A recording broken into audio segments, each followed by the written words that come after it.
wabarakatuh. Waalaikumsalam warahmatullahi wabarakatuh. Di sini saya sedang berada di MTS Sapinda, beralamat di Serang Bengkulu, Madura. Sekarang saya bersama dengan kepala sekolah dari MTS Sapinda. Perkenalkan, saya Ferdika Nafiunas, SAG MPD selaku Kepala Madrasah MTS Sapinda Surabaya. Jadi di sini tujuan kami adalah untuk observasi wawancara dari MTS Sapinda itu sendiri. Itu pertanyaan pertama bagaimana proses penerimaan santri atau siswa di MTS Sapinda? Oke. Untuk penerimaan khususnya PPDB atau penerimaan peserta didik baru, kita mulai dari pembuatan flyer, Mas. Kalau dari jauhnya itu, jadi di akhir tahun atau di akhir semester 1 kita sudah sosialisasi, itu yang pertama. Kemudian setelah berjalan beberapa waktu kita buka 2 gelombang 1 dan gelombang kedua. Setelah pendaftaran baru mereka registrasi setelah kelulusan. Nah, setelah registrasi bukan hanya sekedar registrasi kemudian masuk, tidak. Tapi setelah registrasi, kemudian nanti ada interview.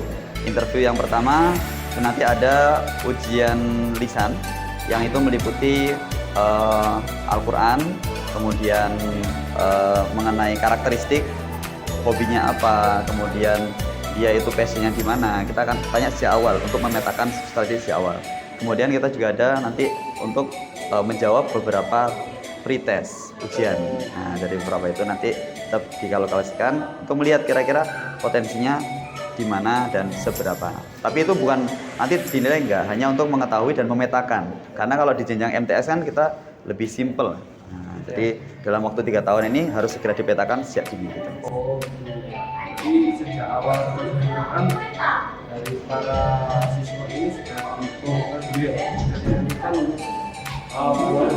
keahliannya, banyak kemana Ya, khususnya kalau sekarang di kurikulum Merdeka ini kan memang benar-benar satu kelas itu bisa terbagi beberapa kelompok, Mas. Yang bisa banget, yang bisa, yang agak bisa dan belum bisa. Oh. Jadi kita harus benar-benar mampu mengklasifikasi siapa. Apa saja program pendidikan yang terdapat di MTS ini? Oke. Untuk program pendidikan kita meliputi akademik dan non akademik. Khususnya kalau di bidang akademik sendiri, kita sekolah berbasis pesantren. Maka yang pertama diunggulkan adalah Al-Quran. Dan salah satu program unggulan kami itu adalah terjemah Al-Quran. Yang kedua, di lingkungan kita mengupayakan untuk ada English area. Jadi berkomunikasi satu sama lain dengan menggunakan bahasa Inggris. Yang ketiga, ekstrakurikuler kita perbanyak dan kita sesuaikan dengan minat dan bakat anak-anak. Jadi kalau misalkan adanya ekstrakurikuler ternyata ini peminatnya kurang, kita hapus. Kalau ada ekstrakurikuler yang anak-anak itu punya minat dan bakat belum ada, kita akan adakan. Seperti itu. Oh. Kemudian kalau keseharian santri di MTS ini? Untuk keseharian santri, yang pertama memang kita lebih maksimalkan kalau di madrasah itu ada pembiasaan. Mulai dari anak-anak datang pagi itu sudah disambut di depan, salam, salim, sapa, sopan santun 5S itu. Masuk jam 7:kurang 1/4 itu mereka sudah murojaah. Doa sebelum belajar dilanjutkan dengan hafalan surat pendek dari An-Naba sampai Anas. Nanti kalau sudah Anas balik lagi An-Naba sampai Anas, fokus 30. Kemudian masuk ke pelajaran. Sebelum memulai pelajaran, nanti anak-anak sholat duha dulu. Jam 7 baru masuk ke pelajaran jam pertama. Kemudian untuk fasilitas-fasilitas yang tersedia itu apa saja? Untuk fasilitas tersedia, kita di setiap kelas itu full AC, Mas. Ya. Jadi semuanya full AC. Kemudian kita juga memiliki lab komputer, lab IPA, perpustakaan, kemudian ruang editing. Karena memang salah satu yang kita maksimalkan di MTS ini, kita jarang untuk bermain dengan banner. Mungkin ketika saya datang tadi, kok nggak ada plakat ya? Karena kita main digitalisasi. Jadi kita maksimalkan event-event kita digitalisasi. Jadi bergerak ke mulai penerapan era teknologi. Saat ini kita memang upayakan seperti itu. Jadi memang kita maksimalkan apa yang terjadi di masyarakat. Maka ini salah satu menggali potensi anak-anak juga itu. Hubungan MTS melihat lokasinya kan juga di daerah Petamburan ya Pak. Nah, hubungan antara MTS ini dengan masyarakat sekitar ini bagaimana? Oke. Salah satu upaya kami untuk mensejahterakan masyarakat dengan hadirnya MTS Safinda ini, kita sengaja tidak membuat kantin, Mas. Kenapa tidak membuat kantin? Sehingga peserta didik kami itu bisa memaksimalkan UMKM atau usaha-usaha masyarakat sekitar. Untuk pencapaian atau prestasi yang diraih dari MTS ini Yang pertama, kita ini melangkah di tahun keempat, Mas. Ya. Tapi alhamdulillah di tahun ini juga kita mendapatkan jadwal akreditasi, dan saat ini MTS Safinda di umur yang masih muda sekali, kita sudah langsung mendapatkan akreditasi A. Jadi sudah A. Kemudian untuk lomba-lomba juga kita yang jadi unggulan juga itu di Banjari. Jadi kita sering mengikuti event. Kemarin di Grand City juga mendapatkan juara 1. Dan juga bergerak di olahraga di bidang futsal, lari, badminton, dan lain-lain. untuk ekstra kurikuler jika pembelajaran satu kelas seimbang ya caranya. Kita maksimalkan, jadi bukan harus jomplang. Dari situ kan memang peserta didik itu bermacam-macam. Nggak semuanya itu suka akademik, dan nggak semuanya itu suka olahraga. Nah, bagaimana caranya kita bisa memadukan itu semua sehingga mereka bisa mendapatkan hasil yang maksimal. Dari sekian pertanyaan tadi kan untuk secara mendetailnya dari sejarah berdirinya Ponpes ini siapa? Pondok pesantren Safinda ini, Safinda itu singkatan, Mas, dari kalimat Safinatul Huda. Jadi awal-awalnya memang kita startnya itu dari penitipan bayi. Kenapa disebut penitipan bayi? Dahulu belum ada industri, Mas. Sini tuh kan masih rawa-rawa semuanya. Kemudian ketika ada pabrik, maka banyak orang dari pendatang itu mereka niat ke Surabaya hanya untuk bekerja. Jadi bekerja, anaknya itu nggak tahu kemana. Gitu. Nah akhirnya dari beliau sendiri, beliau memutuskan kita mau buat penitipan. Dimulai dari TPQ, penitipan bayi, penitipan anak, sampai saat ini memang basic kita adalah penitipan. Nah, maka pendidikan yang ada di MTS Safinda ini, kenapa kok kita bergeraknya cepat? Durasi harian itu akumulasi jumlah murid itu lebih dari 1.200, Mas. Kenapa kok bisa seperti itu? Karena target kita adalah penitipan yang mana orang-orang industri itu banyak yang menitipkan anaknya ke sini. Mungkin kalau dari warga sekitar ini nggak terlalu banyak, lebih banyak dari luar daerah.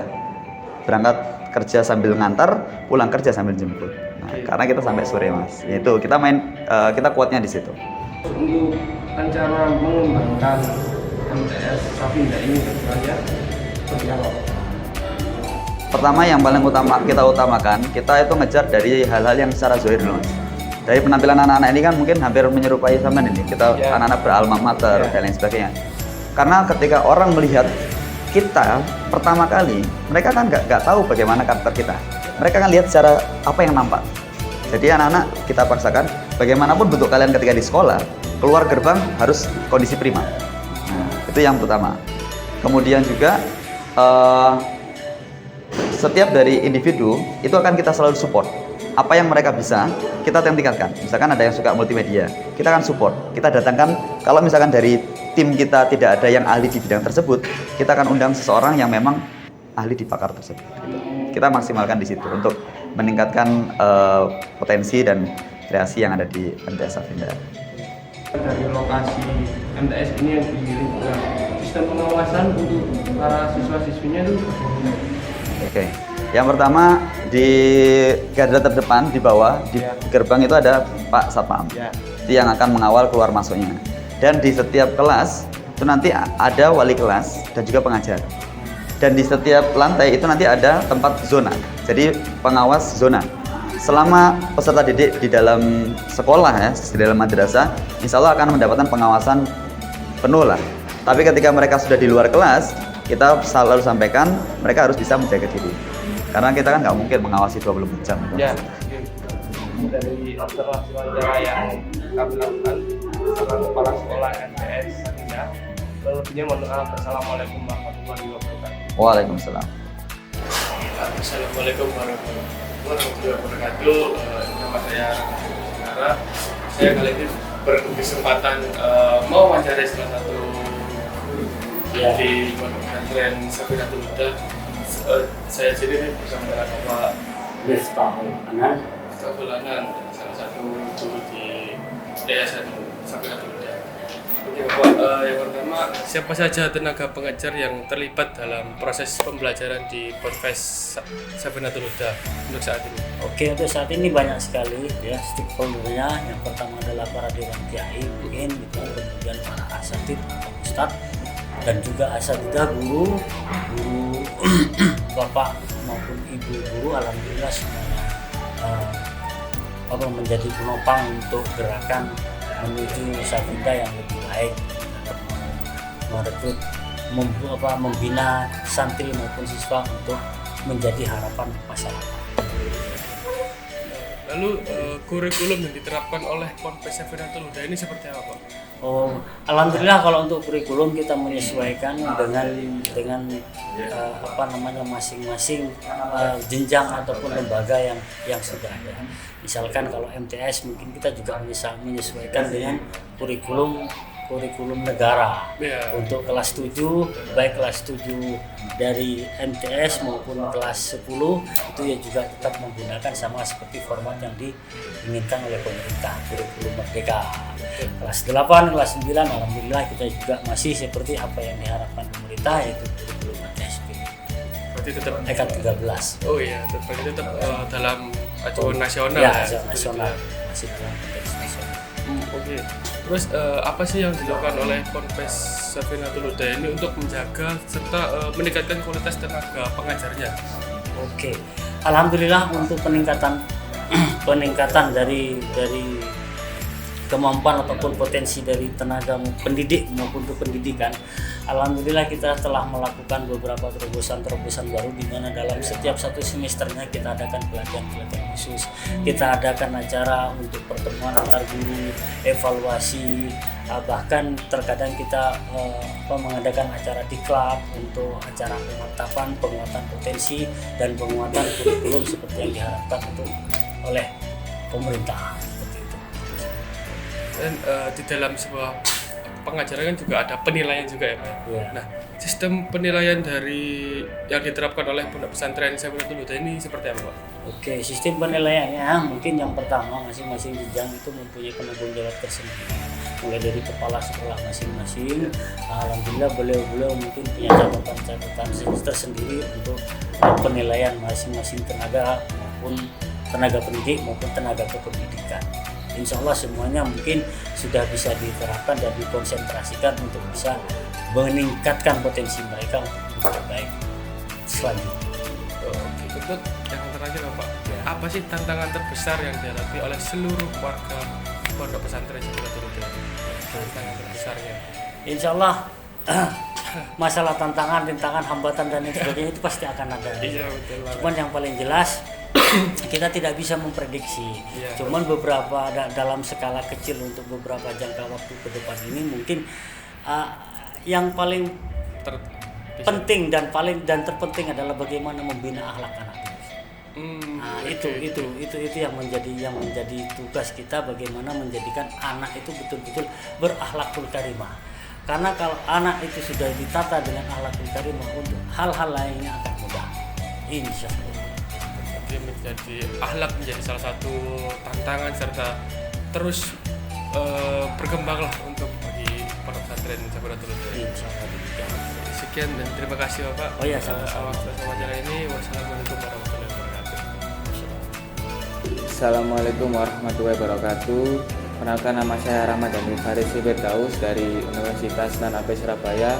Saya di sini akan melakukan observasi wawancara di MTS Safinda Surabaya. Perkenalkan, ini adalah salah satu murid dari MTS Safinda Surabaya.